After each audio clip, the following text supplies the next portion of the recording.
और family welfare centre में ये जवानों को बुलाते हैं बाय ऑर्डर, जवानों की मेन साहबों को बुलाते हैं। जवानों की मैडम अगर नहीं आई तो उनको धमकी दे दी जाती है, आपके हस्बैंड को हम बोरी बिस्तरा गोल करवा देंगे। ये कौन सा लैंग्वेज, कौन सी भाषा है? आप जवानों की मैडम, जवान ने किसी कारणवश अपनी फैमिली रखी है, अपने बच्चे रखे हैं, किसी समस्या की वजह से घर में हालात ठीक नहीं है या कुछ दुख बीमार है, चलो मिलिट्री हॉस्पिटल में इलाज हो जाएगा, जवान लाता है अपनी परेशानी से, लेकिन उसको फैमिली वेलफेयर सेंटर में स्ट्रेस किया जाता है, क्योंकि इनकी मेन साहब लोगों को भी कमांड करनी है। इनकी मेन साहब लोगों को कमांड करने के लिए चाहिए, क्योंकि घर में खाना बनाने के लिए जवान है, जूता पॉलिश करने के लिए जवान है, घर की सफाई करने के लिए जवान है। 20 से 25 से 30 जवान तक इनके घरों में लगे रहते हैं, जो कि एक सबसे बड़ा घोटाला है, सबसे बड़ा भ्रष्टाचार है। इस पर कोई नजर नहीं रख रहे लोग, इस पर कोई बोलने को खुश नहीं है, लेकिन हम बोलेंगे, हम छोड़ेंगे नहीं। इनकी मेन साहबों की जो दादागिरी सेना में चल रही है अफसरों की, इन अफसरों ने अपनी मेन साहब लोगों को आगे कर रखा है। कहीं भी अगर कोई वीआईपी अफसर आता है तो जूनियर अफसर अपनी मेन साहब को, लोगों को वहां रिसेप्शन में भेज देंगे। इस प्रकार से इन लोगों ने अपनी एक यूनिटी बना रखी है। सीनियर अफसर से जूनियर अफसर तक सब एक हैं, ये मिले हुए हैं। इन्होंने सेना के अंदर फैमिलीवाद फैला रखा, परिवारवाद फैला रखा है। सेना में, सेना की कार्रवाई में इनके परिवार का कोई भागीदारी होनी नहीं चाहिए। इनके परिवार का क्या मतलब है सेना में? इनके परिवार, इनके बच्चे, इनकी फैमिलियां, इनकी मेन साहब लोग यहाँ कमांड कर रही हैं, उनका चल रहा है। यहाँ वो बोलेंगे वो होगा, वो किसी को जवान को बोलेंगे इसको वहां भेजो, तो साहब अफसर उसी को वहीं भेजता है। क्यों? इन मेन साहब लोगों का बोलबाला है सेना के अंदर। सेना तो इन मेन साहब लोगों के उससे चल रही है। कहां से सफल हो सकती है? कहां से सक्सेस हो सकते हैं हम लोग? इनकी फैमिलियां कमांड कर रही हैं, जिनको कि फौज के बारे में कुछ पता ही नहीं है। वो जवानों को ब्लडी बोलती हैं, उनको सलामी मारनी पड़ती है, उनको सलूट मारना पड़ता है मेन साहब लोगों को। ऑफिसर बोलता मुझे मारो मत मारो, मेरे मेन साहब को सलूट मारो। तो ये कौन सा काम करवा रहे हो आप हमसे? हम आपके मेन साहब को सलूट मारे तो आप भी मारो हमारी मैडम को सलूट। आप हमारी मैडमों को वहां फैमिली वेलफेयर सेंटर में डांस करने को बोलते हैं, आपकी मेन साहब लोग हंसती हैं। आपके बड़े सीनियर अफसर आते हैं, जूनियर जवानों की मेन साहब वहां डांस कर रही हैं, नाच रही हैं। ये कौन सा तरीका है आप लोगों का? क्यों इतना परेशान कर रहे हो जवानों को? ये फैमिली वेलफेयर सेंटर क्यों चला रहे हो आप लोग? दादागिरी दिखाने के लिए, जवानों को चक्कर कटाने के लिए? उनकी मेन साहब लोगों को क्यों परेशान कर रहे हो? वो कोई इलाज के लिए आए हैं, कोई प्रेग्नेंट है, किसी के घर में समस्या कुछ है, और यहाँ आप लोग बाय ऑर्डर उनको तंग कर रहे हो।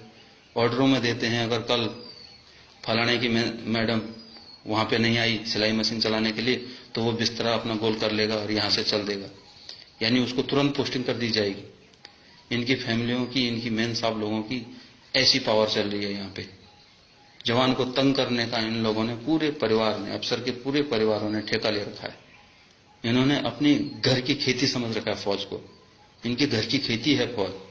इनका पूरा यूनिटी बनी हुई है, यहाँ से वहां फोन चला जाता है, वहां से यहाँ फोन चला जाता है। अगर किसी जवान को यहाँ से ये पोस्टिंग भेज भी देंगे तो वहां पहले इनका फोन चला जाएगा, देख लेना भाई फलाना बंदा आ रहा है, उसको भेज रहा हूं, उसको देख लेना। इसका क्या मतलब होता है? इसके मतलब जवानों को अफसरों से खतरा है, जवानों को अफसरों से खतरा है। इनकी यूनिटी बनी हुई है, जवान कुछ बोल नहीं सकता इनको। अपने हक की लड़ाई भी जवान नहीं लड़ सकता। इनकी मेन साहबों की चमचागिरी करो, इनके लिए गाड़ियां लागू हैं। एक फोन करती हैं, 2 सेकंड के अंदर इनके पास गाड़ी पहुंच जाती है। ऐसी हालत कर रखी है इन्होंने फौज की। यह हालत है आज सेना की। जवान गाड़ी मांगेगा, नहीं मिलेगी। जवान को गोली भी लग जाएगी ना, तब भी गाड़ी नहीं मिलती। मरने दो बोला, शहीद हो जाएगा। लेकिन मेन साहब बोलेगी मेरे पेट में दर्द है, तो 2 सेकंड में गाड़ी आ जाएगी। इनकी मेन साहब को प्रायोरिटी है, जवान को प्रायोरिटी नहीं है। जबकि हकीकत में भारत सरकार जवान को दे रही है, इनकी मेन साहब लोगों को नहीं। लेकिन यहां चल रहा सारा उल्टा, सिस्टम पूरा उल्टा चल रहा। आप क्लोथिंग में देखो, क्लोथिंग में कितना घोटाला है। हम पूरी क्लोथिंग खरीद के पहन रहे हैं, एक भी कपड़ा हमारा स्टोर का नहीं है, सरकारी नहीं है, सारा खरीद के पहन रहे। तो फिर ये क्लोथिंग इशू हो क्यों रहा है?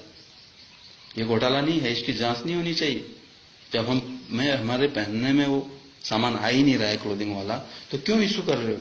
बेफालतू का क्यों खर्च कर रहे हो? गवर्नमेंट को क्यों नुकसान में डाल रहे हो? गवर्नमेंट का क्यों खर्चा कर रही है जब हमने कोई पहना ही नहीं? हमने अगर कोई सरकारी पहन भी लिया तो अफसर उस पर उंगली उठा देता है, ये कौन सा कपड़ा है तेरा? तो क्यों हमें इशू कर रहे हो आप? जब हमने वो क्लोथिंग पहनना ही नहीं है तो इशू क्यों कर रहे हो हमें? बेवकूफ बनाने के लिए, गवर्नमेंट पे चूना लगाने के लिए सारे मिले हैं, सब घोटाले हो रहे हैं। क्लोथिंग पे भी घोटाला हो रहा है। जवानों का ये जो क्लोथिंग मिलता है ये बंद होना चाहिए, उसके बदले जवानों को पैसा दे दिया जाना चाहिए। खाने पे घोटाला है, वहां से राशन आउट हो रहा है। जवानों को आप राशन का, क्लोथिंग का पैसा दे दो, जवान अपना खा लेगा। सिविल बंदों को भी रोजगार मिलेगा, कहीं कैंटीनें खुलेंगी, और हम अपना, जहां हमें 200 रुपये मिलेंगे खाने का, हमारा खाना 100 रुपये में हो जाता है। बाकी का खाना ये आउट कर देते हैं, बेच देते हैं, पैसे ले लेते हैं, पैसे खा जाते हैं, सारे घोटाले में लिप्त हैं। लोग बोलते हैं सेना में घोटाले नहीं होते, तो सबसे ज्यादा घोटाले सेना के अंदर होते हैं, ये दावा कर सकता हूं, क्योंकि इनको पता है मीडिया आएगी नहीं, जवान मुंह खोलेगा नहीं, अनडिसिप्लिन में फंसा देंगे। सबसे ज्यादा भ्रष्टाचार यहाँ है, सबसे ज्यादा घोटाले यहाँ है। तो इसके लिए हम काम करेंगे, निश्चित ही ये सब बंद करना होगा। जो अंग्रेजों के समय से चला आ रहा सेना के अंदर, जो मिलिट्री लॉ सन 47 से पहले उस टाइम गुलामी का मिलिट्री लॉ चल रहा है, उसे खत्म किया जाएगा। और जवानों से जो गुलामी कराई जा रही है, जो अफसर कर रहे हैं, जवानों का अत्याचार कर रहे हैं, जवानों का शोषण कर रहे हैं, अपने सारे निजी काम जवानों से करवा रहे हैं। और जब पूरे जवानों को निजी काम में लगाओगे तो जो हमारा असली काम है उसे तो हम भूल ही जाएंगे ना। इसीलिए हम कहीं सक्सेस नहीं हो रहे, कहीं ऑपरेशन हमारे सक्सेस नहीं हो रहे, मुठभेड़ में हमारे जवान शहीद हो जाते हैं। जो एक हफ्ते हथियार चला के मिलिटेंट आता है वो हम पर हैवी हो जा रहा है। हमारा जन्मजात काम है हथियार चलाना, गोली चलाना, वो हम पर हैवी हो जा रहा है। क्यों? इसका कारण यही है, सेना में प्रोजेक्ट ज्यादा हो गए, स्कूल ज्यादा हो गई, कैंटीनें ज्यादा हो गई, बंगलों में सेना के जवान भरे हुए हैं, इनके रिश्तेदारों में सेना के जवान घूम रहे हैं। इस वजह से जवानों का जो हकीकत काम है वो उन्हें नहीं किया दिया जा रहा है। इस वजह से वो उस काम को भूल के और वहां जब जाते हैं तो धोखा खा जाते हैं। तो ये सब चीजें, सेना का निजीकरण बंद होना चाहिए। सेना का जो ये अपना फैमिलीकरण कर रखा है इन्होंने सेना का, ये बंद होना चाहिए। सेना के जवानों से सिर्फ सेना का काम कराया जाना चाहिए। ऐसा मिलिट्री लॉ बनना चाहिए, संशोधन होना चाहिए मिलिट्री लॉ में। और निश्चित ही भारतीय संस्कृति अपना स्थान लेगी और ये काम जल्दी से जल्दी होगा, हम सब लोग, आप लोगों के सहयोग से। जय हिंद, जय भारत।